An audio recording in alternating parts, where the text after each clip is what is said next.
जमलेल्या माझ्या शिवप्रेमी शिवसैनिक बांधवांनो, भगिनींनो आणि मातांनो,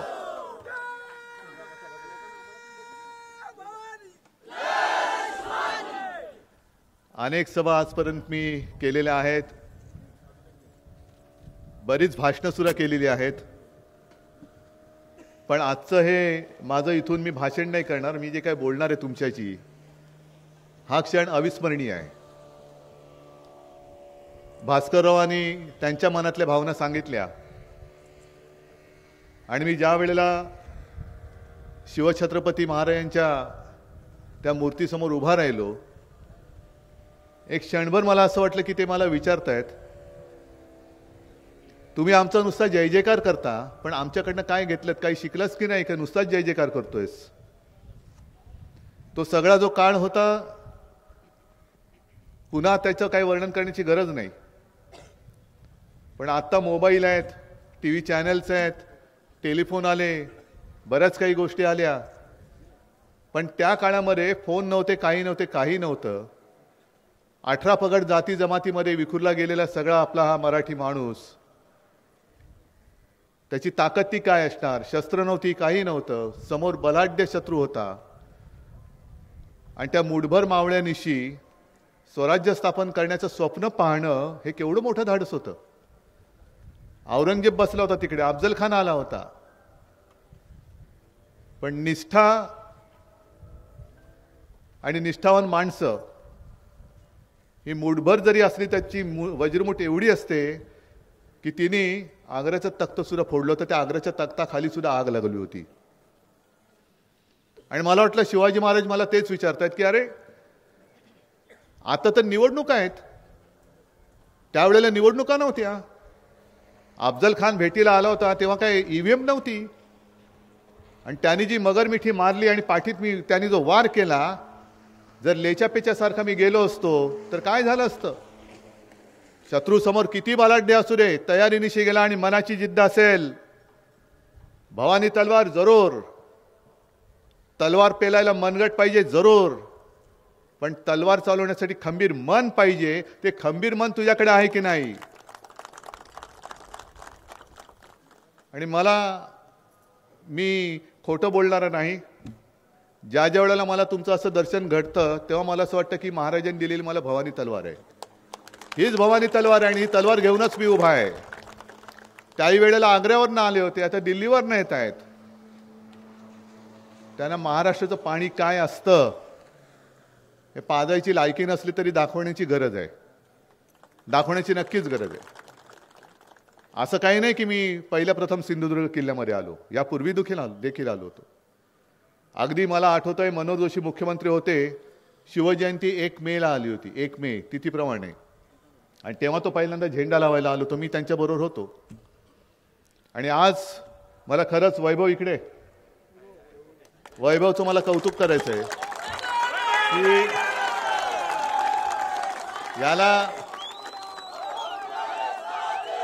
तसं पाहिलं तर शिवाजी महाराजांचा पुतळा उभारणं चांगली गोष्ट आहे. पण छत्रपती शिवाजी महाराज जे आमचं दैवत आहे, त्यांना साजेसं एक सिंहासन तू वैभव करून दिलंस. आपला राजा, आपल्या राजाचं वैभव हे बाकी सगळेजण येतात, ते बघा तिकडे पुतळा उभा केलेला आहे. महाराजांपासून काय शिकले? काही शिकलेलं नाहीये. महाराजांनी स्वराज्य स्थापन केलं, त्या महाराजांचा महाराष्ट्र लुटणारे महाराजांचा पुतळा स्थापन करून गेले. महाराष्ट्र लुटतायत. म्हणजे मला एका गोष्टीचा अभिमान नक्की होता आणि आहे की या वेळेला नौदल दिन इकडे साजरा केला. तुमच्यापैकी अनेकांनी बघितलं असेल. छान. मी मुंबईमध्ये मागे बघितला होता. एक आपल्या स्वतंत्र हिंदुस्थानचं आरमार, त्याची शक्ती, ज्या आरमाराची स्थापना त्यावेळेला छत्रपती शिवाजी महाराजांनी केली. आपल्या हिंदुस्थानामध्ये आरमार म्हणून जे काही एक प्रकार आधी कुठेही नव्हता, नौदल, त्याची स्थापना छत्रपती शिवाजी महाराजांनी केली.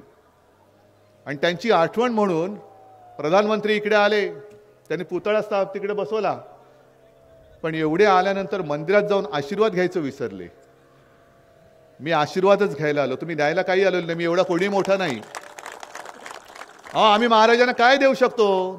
जर महाराज नसते तर आपला जन्म तरी झाला असता का? आपण राहिलो तरी असतो का? आणि ते राम मंदिर तरी होऊ शकलं असतं का? मग महाराजांना आम्ही देणारे कोण आहोत? आम्ही महाराजांकडनं जे जे काही घेता येणं शक्य असेल ते एक कण म्हणतात ना, त्याचं शौर्याचा एक अंश दे, तुझं त्याच्या तेजाचा एक अंश दे, शौर्याचा एक अंश दे, एक कण दे. तू महाराजांकडनं एक अंशाचा एक कण जरी घेतला ना तरी आपण या हुकुमशाहीला गाडून टाकू शकतो. एवढी ताकद त्या कणामध्ये, अंशामध्ये, तेजामध्ये. आणि विनायकजी तुम्ही बोललात ते बरोबर आहे. मी त्यावेळेला मुख्यमंत्री म्हणून काय काय केलं हे माझ्यापेक्षा तुम्हाला माहिती आहे. संकट आलं होतं, मग ते चक्रीवादळ या किनारपट्टीवरच गेली. नुकसान कुठे कुठे किती कसं झालं हेही मी काय पुन्हा सांगत बसत नाही, पण तेव्हाही मी इथे आलो होतो. चिपळूणला सुद्धा भास्करराव, तुम्ही आणि आम्ही, आपण सगळे त्या बाजारपेठेतून फिरलो होतो. पुराच्या वेळेला पूर आला होता, सगळं तळमजला पूर्ण चिखलाने भरून गेला होता. करोनाचा काळ होता. आणि एक प्रसंग, एक घटना हृदयाला चटका लावून गेली. ती म्हणजे चिपळूणमध्ये बाजारपेठेच्या तिकडे एका हॉस्पिटलमध्ये पहिल्या मजल्यावरती 9 माणसं दगावली होती. ऑक्सिजन मिळाला नाही. ऑक्सिजन का मिळाला नाही? ऑक्सिजन नव्हता म्हणून नाही, ऑक्सिजन होता, पण वीज पुरवठा खंडित झाला म्हणून ते गेले. वीज पुरवठा खंडित झाला आणि जे बरे होण्यासाठी रुग्ण विश्वासाने आले होते त्या हॉस्पिटलमध्ये, त्यांना प्राण गमवावे लागले. अजूनही तो हृदयाला चटका लावून गेलेला प्रसंग आहे. आणि त्याच सुमारास मी निर्णय घेतला, सगळ्यांना बोलवलं, MSCB वाले आले, सगळे आले. त्यांना विचारलं काय करता येईल, कायमस्वरूपी काय करता येईल, कारण हा किनारपट्टीचा भाग आहे. आणि गेल्या काही वर्षामध्ये ही वादळं आपल्याच किनारपट्टीवरती धडकत आहेत. कुठे रायगडमध्ये आलं, कुठे आणखीन कुठे आलं. समजा धडकलं नाही तरी एक फटका देऊन तर जातच. वृक्ष उन्मळून पडतात. मोठमोठे वृक्ष उन्मळून पडलेले मी बघितलेले आहेत. 40-40, 50-50, 100 वर्षाचे वृक्ष उन्मळून पडले.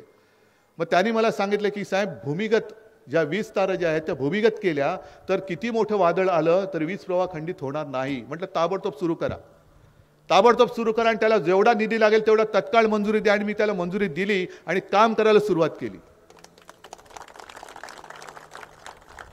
नंतर ज्या कलेक्टर बरोबर मी बोलत होतो, मला वाटतं त्यावेळेला इकडे त्या मंजुलक्ष्मीबाई होत्या. संपूर्ण किनारपट्टीचे जेवढे कलेक्टर होते त्यांना सुद्धा सांगितलं की काही वेळेला धोकादायक जे भाग असतात तिथल्या नागरिकांना हलवावं लागतं. मग कुठे हलवणार? कुठेतरी शाळा बघ, कुठे लग्नाचा हॉल बघ, कुठे आणखीन काय बघ. तर म्हटलं असं नका करू. प्रत्येक ठिकाणी जिथे जिथे धोक्याची शक्यता असते आणि आहे तिथे माझ्या नागरिकांना गैरसोय होणार नाही. एक 2-3 दिवस राहायची सोय असली आणि व्यवस्थित, तर त्यांचं जीवन थोडंसं सुखकारक नाही होऊ शकत पण सुरक्षित राहील. अशा पद्धतीने निवारे उभारा. म्हणून या संपूर्ण किनारपट्टीवरती एक तर भूमिगत वीज वाहक तारा आणि दुसरं म्हणजे हे निवाऱ्याची सोय करायला मी सांगितली होती. या गोष्टी आपण सुरू केल्या. आता आहेत नाही आहेत हे तुम्हाला माहिती. कारण ज्या गद्दारांनी हे चांगलं चालणारं आणि कारभार करणारं सरकार पाडलं, ते कारभार करण्यासाठी नाही पाडलं, महाराष्ट्र गिळायला आणि महाराष्ट्र लुटणाऱ्याला मदत करण्यासाठी म्हणून पाडलं. आणि प्रधानमंत्री सुद्धा जे आले होते, मला वाटलं होतं की संकट तर आलेच नव्हते. दोन्ही निसर्ग आणि तोक्तेच्या वेळेला आले नाही, त्याच्या आधीच्या वादळ आलं होतं तेव्हाही आले नव्हते, कुठेच आले नव्हते. अचानक त्यांना आठवण झाली की अरे, छत्रपती शिवाजी महाराज नावाची एक मोठी व्यक्ती आपल्या देशात होऊन गेली आणि त्यांनी आरमाराची स्थापना केली. मग हा सिंधुदुर्ग जो मतदारसंघ आहे तो जिंकायचा असेल तर छत्रपती शिवाजी महाराजांचं काहीतरी केलं तर मतं देऊ शकतात. अहो, छत्रपती शिवाजी महाराजांचे आम्ही भक्त एवढे लेचेपेचे नाही आहोत. आम्हाला तुमची ढोंग सगळी कळतात. आमच्या रक्तामध्ये छत्रपती शिवाजी महाराज आहेत, अंगामध्ये आमच्या भगवा आहे. तुमच्या दिखाव्याला आम्ही भुलणारे नाहीत. ठीक आहे, तुम्ही तुमच्या परीने पुतळा केला, चांगला आहे. महाराजांचे जेवढे पुतळे उभारले जातील, स्मारकं उभारली जातील, अभिमान आहे. पण त्याच बरोबरीने विनायकजी तुम्ही जे बोललात मायनाक भंडारी, कारण महाराजांच्या बरोबरीने सारी सुरी माणसं उभी राहिली. 18 पगड जाती जमाती जी बोललो ना, काटक मावळे, काही त्यांच्यामध्ये तसं काय मोठे बलदंड नव्हते पण ताटक होते. आणि त्यांच्या भरोशावरती, त्यांच्या विश्वासावरती महाराजांनी हिंदवी स्वराज्य स्थापन केलं. त्या एक एक एक एक एक त्यांच्या शिलेदाराचं, त्यांच्या सोबत्यांचं, साथीदारांचं, त्यांचं सुद्धा पूजन हे आपण केलंच पाहिजे. कारण महाराज तर आपण होऊच शकत नाही. कित्येक लाखो जन्म घेतले तरी आम्ही महाराज होऊच शकत नाही. निदान मावळ्यांच्या बरोबरींची सुद्धा आम्ही होऊ शकत नाही. पण मावळ्यांसारखं आणि त्यांच्यापासून काहीतरी प्रेरणा घेऊन पुढे जर का आयुष्य जगू शकलो तरी मी म्हणेन आपण मोठ्या आपल्या आयुष्याची कमाई राहील. आणि मला खात्री आहे मी मुख्यमंत्री तेव्हाही व्हायचं माझं स्वप्न नव्हतं. पण एक जरूर की आता ज्या गद्दारांनी आपलं सरकार पाडलं मी त्यांच्या नाकावर टिचून पुन्हा माझ्या शिवसेनेचा मुख्यमंत्री करून दाखवणार म्हणजे दाखवणारच. आणि एवढंच नाही तर आता येणारी पहिली जी लोकसभा आहे तिकडे सुद्धा मी भारतीय जनता पक्षाला दाखवणार आहे की तुम्ही भगव्यामध्ये छेद करण्याचं पाप केलेलं आहात. जो छत्रपती शिवाजी महाराजांचा भगवा आहे, लाखो हजारो वर्षाची त्याची परंपरा आहे, त्या भगव्याला तुम्ही डाग लावलात.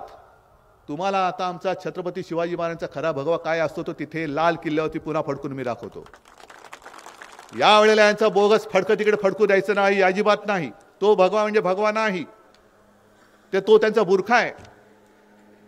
पण इकडे आल्यानंतर जसं सिंधुदुर्ग किल्ल्याचं एक दर्शन घडतं तसंच या परिसरामध्ये बघू आपण जागा कोणती. इकडे धोत्राचा एक तो आहे, इकडे मला वाटतं पद्मगड आहे, इकडे कुठे एक मायनाक भंडारींचं छत्रपती शिवाजी महाराजांना साजेल असं स्मारक आपण करून दाखवल्याशिवाय राहायचं नाही. हे वचन मी तुम्हाला आज देतोय. बाकी गोष्टी मी जेव्हा निवडणुकीच्या वेळेला येईन तेव्हा बोलेन. पण मला असं वाटतं वैभव तुझ्यावरती सगळ्यांनी विश्वास ठेवलेला आहे ना. आणि मगाच्या 2 वेळेला असंच माझा संवाद होता तेव्हा तुम्ही विनायक राऊत आणि वैभवला निवडून नसतं दिलं तर इकडे संपूर्ण गुंडागर्दी आणि गँगवॉर झालं असतं, जे काल परवाकडे कल्याणमध्ये घडलं. म्हणजे सत्ताधारी पक्षामध्ये आता गँगवॉर सुरू झालेलं आहे. मिंदे गँग आणि फडणवीस गँग, 2 गँग. आणि पोलीस स्टेशनमध्ये गोळीबार होतोय, पोलीस हतबल झाले. म्हणजे कायदा आमच्या रक्षणासाठी आहे, तो कायद्यात जर का हतबल झाला असेल तर मग अशा गणपत गायकवाड उभे राहिले तर दोष कोणी कोणाला द्यायचा. मी गणपत गायकवाडची बाजू नाही घेत, पण गणपत गायकवाडने जे स्टेटमेंट केलंय त्यांनी सांगितलंच नाही की त्यांनी गोळ्या झाडल्या. पण एक लक्षात घ्या, तिकडे काय घडलं याचं सीसीटीव्ही फुटेज कोणी मागितलं होतं ते खरं कोर्टात द्यावं लागतं. किती तत्परतेने पोलीस स्टेशनमध्ये त्यांनी गोळ्या कशा घातल्या त्याचं सीसीटीव्ही फुटेज बाहेर आलं. कोणी आणलं असेल. पण हे सीसीटीव्ही फुटेज जसं तुम्ही जनतेसमोर आणलं आणि तुम्ही सांगताय की जसा गणपत गायकवाड हा गुंड आहे, हा मारेकरी आहे, त्यांनी स्वतःच मान्य केले. पण मान्य करताना तो जे बोललाय त्यांनी सांगितलं मिंध्यामुळे मला गुंडगिरी करावी लागली. मिंदे बसलाय, तो जोपर्यंत मुख्यमंत्री असतील, शिंदे जोपर्यंत मुख्यमंत्री असतील तोपर्यंत या राज्यामध्ये महाराष्ट्रामध्ये गुंडांची पैदास होईल. हे भारतीय जनता पक्षाच्या आमदाराचं वक्तव्य आहे, आमदाराचं वक्तव्य. आणि त्याही पलीकडे जाऊन आता काल परवाकडे हेमंत सोरेनना अटक झाली. आता अरविंद केजरीवाल याच्या मागे लागलेत. घोटाळा घोटाळा घोटाळा. मग त्यांना जर का अटक होत असेल तर गणपत गायकवाडने जे दुसरं स्टेटमेंट केले की त्यांचे करोडो रुपये मिंध्यांकडे आहेत, त्याची चौकशी होणार आहे की होणार नाही, का चौकशी न करता क्लीन चिट ये मेरी मोदी गॅरंटी आहे हे आम्हाला आता कळेल. आहे ना. 50 खोके तर गिळलेच. पण आता जे दिसेल ते खाऊ. जे तुम्ही इकडे सिंधुदुर्गात बघितलं आणि वेळेवर तुम्हाला मी खरंच धन्यवाद देतो. आणि मी मनापासून सांगतोय की मी इथून जे आता सुरुवात केलेले संपूर्ण महाराष्ट्रभर फिरणार आहे आणि महाराष्ट्राला सांगणार की काळजी करू नका, जर जनता एकवटली तर गुंड गाडला जाऊ शकतो. हे सिंधुदुर्गकरांनी दाखवून दिलेलं आहे. गुंड किती असला, मग तुमच्यापैकी कितीतरी असतील जमिनी ढापण्यासाठी धमक्या दिल्या जात होत्या ना तेव्हा. पण शिवसैनिक जर तेव्हा सोबत राहिला नसता आणि तुम्ही शिवसेनेसोबत राहिला नसता तर हा संपूर्ण जो कोकण किनारपट्टा आणि सिंधुदुर्ग आहे ते कोणाच्या तरी खाजगी सातबाऱ्यावरती चढवलं गेलं असतं. ही आता सुरुवात झालेली आहे. आता खरी आपल्या अस्तित्वाची नाही, गुंडांच्या अस्तित्वाची लढाई आहे. माझ्या अस्तित्वाची नाही आहे. भगवा तर त्यांना पुरून हजारो वर्ष त्यांना गाडून हा फडकतोच आहे. फक्त एक लक्षात घ्या की इतिहास हा बघत असतो. आपण ज्याला इतिहास इतिहास इतिहास हा कोणी माणूस नसतो, पण तो एक कालखंड असतो आणि त्या कालखंडामध्ये कोण काय करतं ह्याची नोंद त्याला इतिहास साक्ष असतो. आणि अफजल खान ज्या वेळेला चालून आला होता त्यावेळेला तुम्ही इथे बाबासाहेब पुरंदरेंचा जाणता राजा बघितला असेल ना, बघितलं की नाही? त्याच्यामध्ये तो एक प्रसंग आहे. कान्होजी जेदे नाईक ते महाराजांकडे येतात लगबगीने आणि महाराष्ट्राला विचारतात, कान्होजी का आलात? त्यांनी सांगितलं, अफजल खान येतोय. मग नाही, एकदम खूप मोठ्या फौज फाटा घेऊन येतोय. आपल्या सगळ्या शिलेदारांना, सुभेदारांना आणि सगळ्यांना पत्र पाठवलेत. हे बघा, मला पण आलेलं आहे पत्र की गप गुमान आम्हाला येऊन सामील हो, नाहीतर मुलाबाळांसकट कापला जाशील. मग तुम्ही काय ठरवलं? आलास तर तुला वतनदारी मिळेल, सुभेदार होशील, आणखीन काही होशील, आमदार होशील, खासदार होशील, मंत्री होशील, उपमुख्यमंत्री, मुख्यमंत्री होशील. मग महाराज म्हणाले, मग काय, जा की त्याच्याकडे, तुम्ही सगळे सुखरूप राहाल, आमचे सगळे सोयरे सुद्धा गेलेले आहेत, तुम्ही पण जा. आणि तेव्हा कान्होजी जेदे जे भडकले ते म्हणाले, महाराज ही 5 पोरं मी घेऊन आलेलो आहे तुमच्या चरणी वाहून टाकायला. आणि त्यांनी तिकडे लोटा होता त्याचं पाणी घेऊन त्यांच्या पायावर सोडलं. हे सोडलं पाणी मी माझ्या घरदारावर, हे सोडलं पाणी मी माझ्या मुलाबाळावर, पण जोपर्यंत जीवात जीव आहे तोपर्यंत मी माझ्या भगव्याची आणि माझ्या या शिवरायाची साथ मी सोडणार नाही.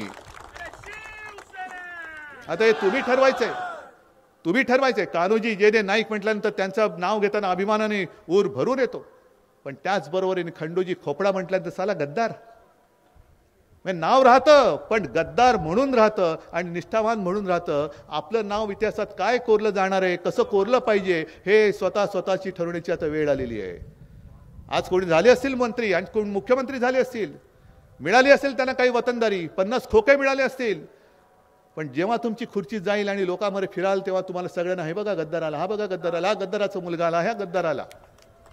आणि तुम्ही जेव्हा फिराल तेव्हा हा बघ माझा शिवसैनिक आला, हा बघ माझा शिवसैनिक आला.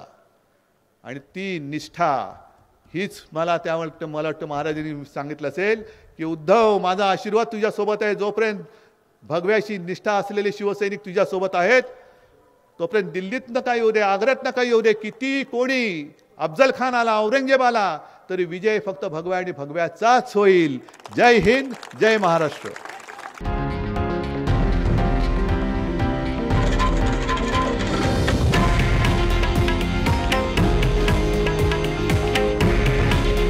हे आहे देशातील नंबर 1 न्यूज नेटवर्क आणि आपण पाहत आहात TV9 मराठी. काळजी तुमची, हित महाराष्ट्राचं.